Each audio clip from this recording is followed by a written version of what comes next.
Il est bien trop tôt, mais nous sommes là, chez Simon, pas le caméraman, celui qui fait le fromage. Et là, on donne du foin aux brebis.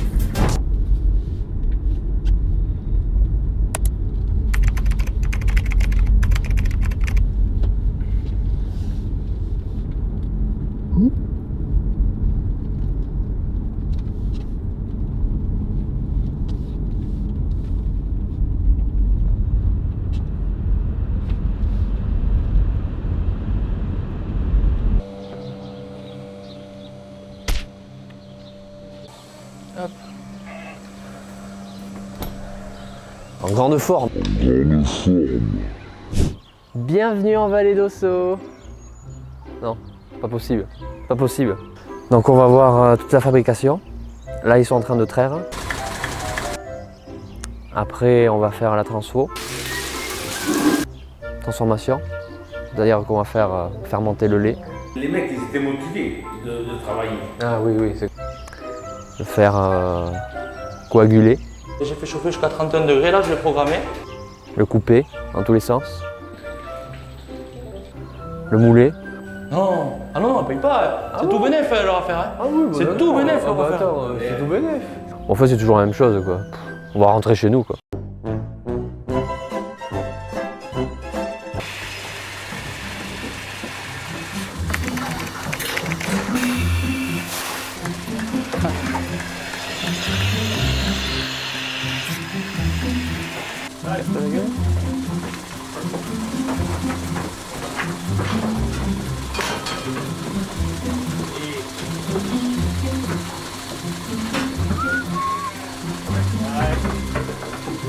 On est sur les rasques basco-béarnaises. Alors oui, vu que je suis une vraie quiche en mode reporter animateur durant les tournages, je vais tenter d'animer un peu plus cette vidéo en voix off. Quoi ? Nous sommes donc ici, dans la salle de traite, là où sont traits les animaux. Le lait est ensuite acheminé par gravité en dessous, directement dans les cuves de la fromagerie, là où est fabriqué le fromage. Mais ce n'est pas tout, le bâtiment est très bien pensé. Au dernier étage, vous avez les greniers à foin, là où sont stockées les bottes de foin pour être distribuées, toujours par gravité en dessous, à la bergerie, directement. C'est ici que mangent et dorment les brebis lorsqu'elles ne sont pas dehors.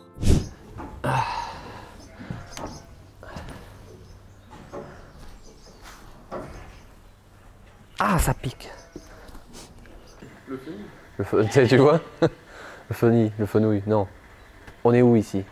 On est dans le grenier à foin. Qu'est-ce qui se passe dans ce grenier? On fait sécher le foin. On prend le foin comme ça. Tiens, petit truc. Hop. Et là, on donne du foin aux brebis.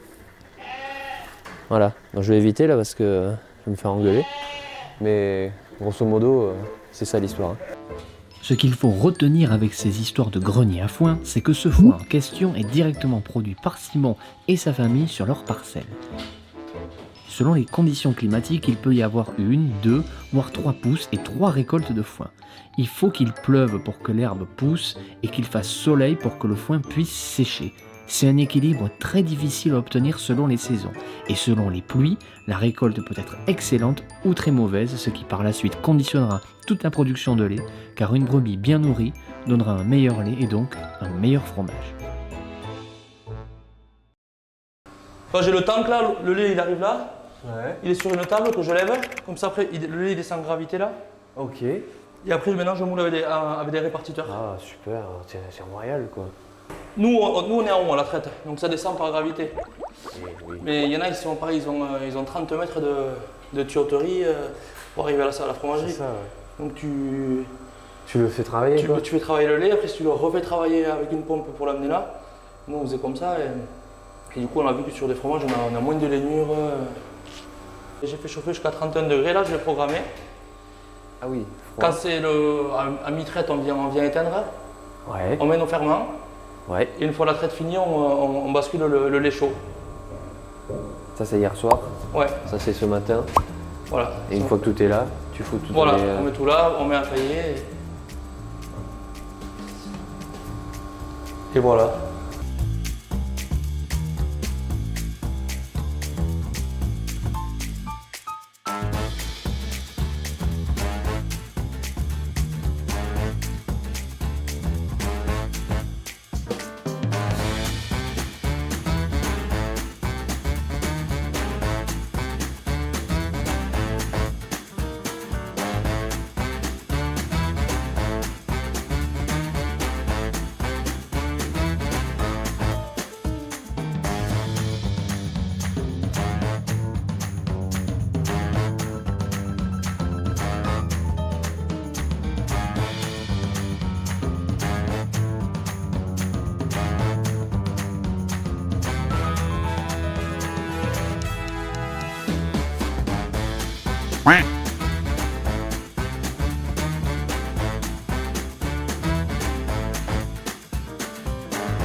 Va chercher l'autre.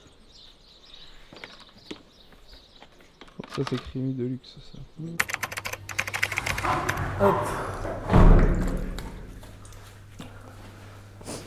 Ça, c'est ce que tu as mis en saumure hier soir? Non, ce qu'on a fait hier, ils sont là. Et je les mets en saumure ce matin. Cela, c'est ce qu'on a fait il y a 48 heures. D'accord. Ouais, il reste 2 jours.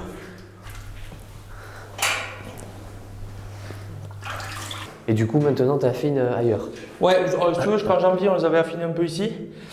Mais après, ici, l'été, ils sèchent les fromages. Tu vois, ils font plus de couleurs, ils deviennent tout blancs. Ah ouais, d'accord. Quand on a fait la cave, ils nous ont dit que ça serait bien de garder les vieux murs. Parce qu'ici, c'était une vieille grange où il y avait des brebis. Bien sûr, ouais. Ils nous ont dit que ça serait bien de garder les vieux murs crépis à la chaux et tout ça. Et sauf qu'en fait, les vieux murs, mais ça ne garde pas du tout l'humidité. D'accord.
Le coup du spectacle. Toujours joli les caves.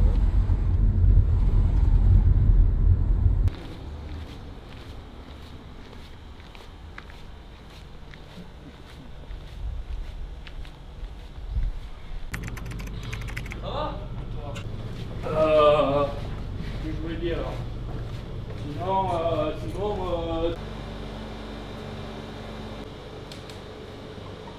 on laisser là. Ouais. Bon, ici nous sommes chez l'affineur, celui qui amène le fromage à une fin. Je me suis souvent interrogé d'ailleurs sur l'étymologie de ce mot. Est-ce que c'est rendre quelque chose plus fin dans le sens moins épais, ou plus fin, moins grossier, ou alors amener à une finalité? En tout cas, le travail de l'affineur, lui, consiste à rendre notre fromage meilleur. Et oui, car pour les fromages qui ont des affinages longs, qui ont un minimum entre 3 à 4 mois d'affinage, l'affinage est une étape cruciale. Pour Simon, son fromage, il le veut tendre, souple et fruité. Ah oui d'ailleurs, petite parenthèse, arrêtez d'utiliser ce mot fruité, ça veut rien dire, surtout quand vous parlez du comté. Je sais pas, utiliser parfumé, avec des goûts d'herbe, végétal, animal, mais fruité, pardon, mais ça veut rien dire. En fait, fruité, ça veut juste dire ça sent pas le goût de l'animal.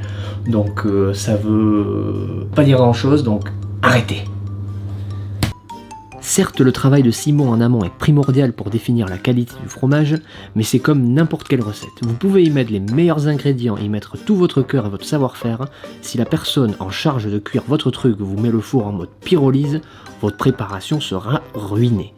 C'est pareil pour l'affineur, c'est lui qui durant des mois se chargera en quelque sorte de faire cuire le fromage. Pour cela, ce sont beaucoup de soins. Au moins 2 à 3 fois par semaine, chaque fromage doit être retourné, brossé à l'eau salée et changé de cave. Il y a environ 3000 tomes de brebis. L'affineur possède plusieurs caves, plusieurs chambres froides. Des plus froides, des plus chaudes, des plus sèches et des plus humides. Quand votre rôti commence à sécher dans le four, vous l'arrosez. Eh bien c'est pareil pour votre tome de brebis. Vous devez l'arroser, la bichonner, la caresser, lui parler, lui murmurer. Oh, on va se calmer quand même. C'est un travail d'ailleurs très fastidieux et dont les maîtres affineurs ont beaucoup de mal à trouver main d'œuvre. Retourner 3000 fromages 2 à 3 fois par semaine dans des caves où il fait 10 degrés, on a connu mieux comme carrière épanouissante. En 2024, Jean-Noël l'affineur souhaite prendre sa retraite mais ne trouve malheureusement personne pour reprendre l'affaire.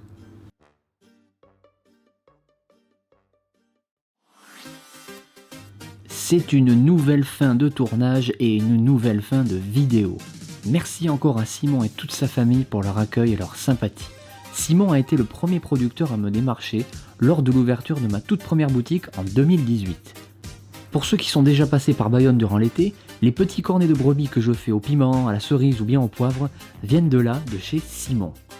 J'espère que vous avez pu apprendre 2-3 petites choses, le but étant d'en dire un peu à chaque vidéo pour que vous puissiez, en plus de passer un agréable moment en notre compagnie, dire lors d'un repas qu'il faut qu'il pleuve pour que le foin pousse et qu'il fasse soleil pour qu'il sèche. Hein? Avec ça, on est bien. Pour la prochaine vidéo, la prochaine vidéo.